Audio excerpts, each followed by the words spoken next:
miña opción foi traballar no rural, porque realmente vía que facendo equipo con outros profesionais da escola, de veterinaria, peritos, agrícolas, etc., podíamos un pouco colaborar para crear máis calidade de vida nesta zona da Terra Cha.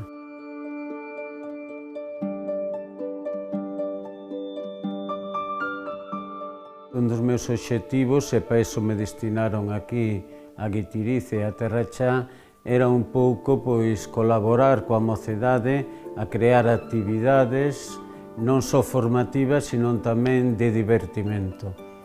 E o primeiro que fixemos foi fundar unha asociación cultural.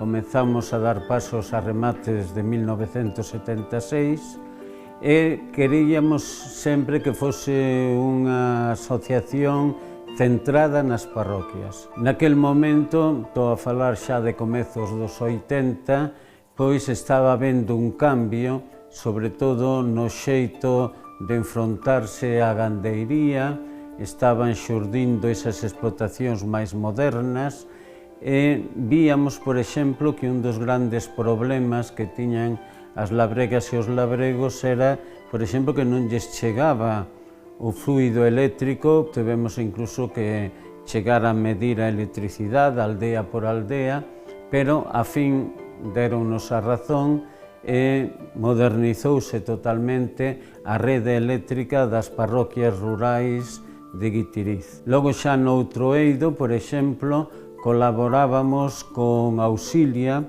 de Lugo, que naquel momento os discapacitados estaban marxinados, nin siquiera constaba moitas veces a relación de persoas con discapacidades que había nas parroquias, e con Auxilia, xa digo, fixemos un censo e sobre todo informámolos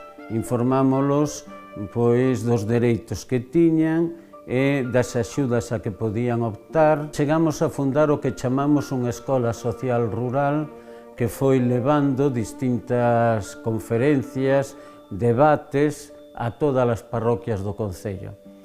Falamos de problemas do ensino, de saúde, de problemas e dereitos legais que tamén tiñan, e sobre todo tamén un pouco reivindicar o que é noso. A cultura labrega foi o eixe do desenvolvemento en Galiza.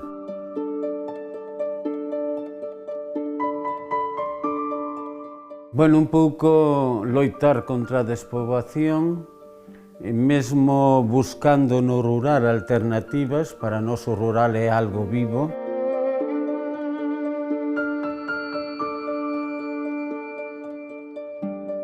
A nosa xente foi creando unha simboloxía, un xeito de pensar, de sentir.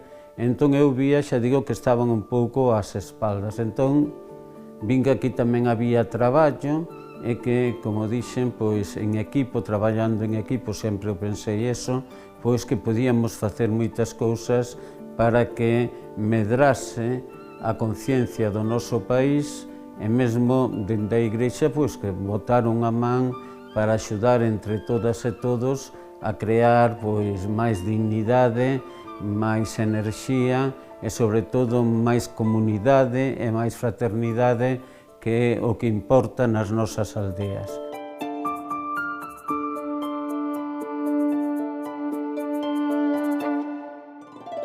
O máis positivo é a amizade que crea Xermolos, o voluntariado.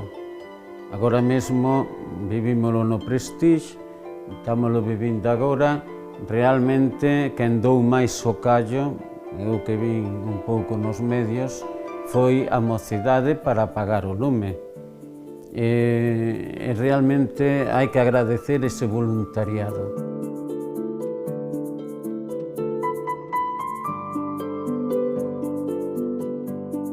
Temos que desterrar eses prexuízos de que no rural non hai cultura, non hai sabiduría, non hai tecnoloxía.